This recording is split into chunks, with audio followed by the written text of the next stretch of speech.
गांव के पास एक घना जंगल था जहां विभिन्न जानवर रहते थे। वहां एक छोटा सा गांव था जहां एक युवा लड़का अर्जुन अपने माता पिता के साथ रहता था।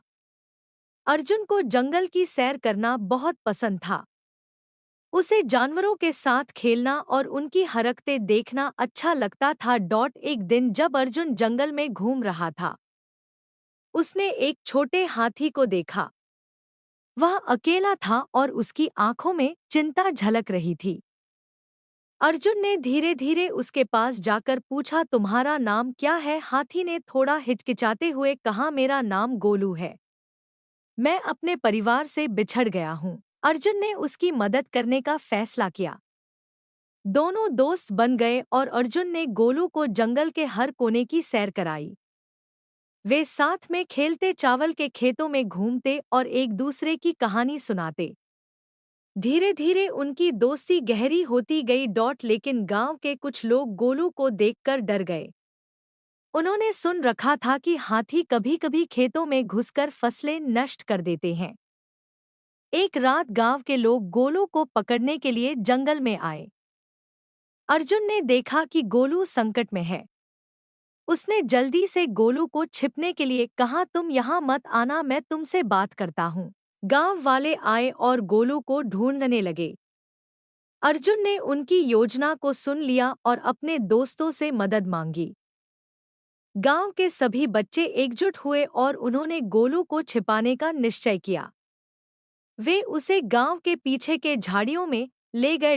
अर्जुन ने गांव वालों को समझाने की कोशिश की कि गोलू हार्मलेस है, लेकिन किसी ने उसकी बात नहीं सुनी।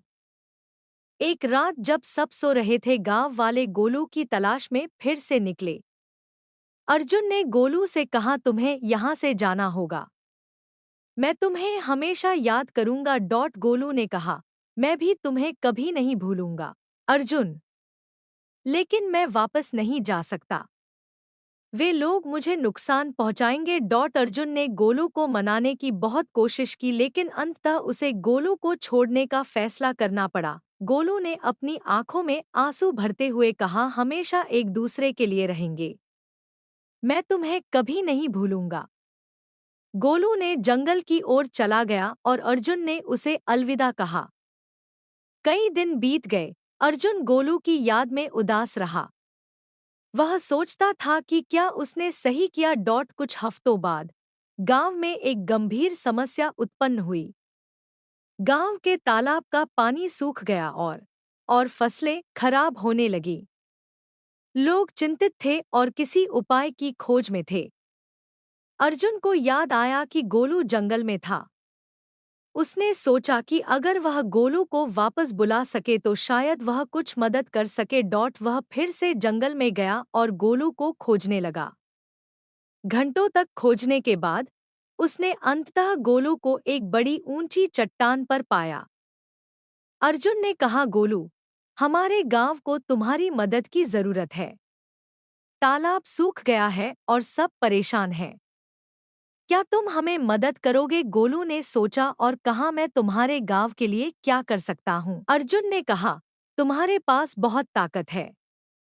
तुम तालाब के पास जाकर वहां की मिट्टी को खोद सकते हो, इससे पानी फिर से बह सकता है। गोलू ने हाँ कहा। दोनों ने मिलकर गांव की ओर बढ़ने का फैसला किया। गांव वालों ने गोलू को देखकर डर तो रहे थे, लेकिन अर्जुन ने उन्हें समझाया कि गोलू मदद के लिए आया है। गांव वालों ने गोलू की मदद से तालाब की मिट्टी को खोदा और पानी बाहर आने लगा। सब लोग खुशी से झूम उठे। गांव में गोलू की दोस्ती और अर्जुन की बहादुरी की कहानी फैली। अब गांव वाले गोलू को सम्मान से देखते थे। अर्जुन और गोलू की दोस्ती और भी गहरी हो गई। गोलू ने गांव को एक नई पहचान दिलाई और अर्जुन ने सिखाया कि सच्ची दोस्ती में हमेशा एक दूसरे का ख्याल रखना चाहिए। इस तरह अर्जुन और गोलू की दोस्ती ने न केवल उन्हें मजबूत बनाया, बल्कि गांव के लोगों को भी एकजुट कर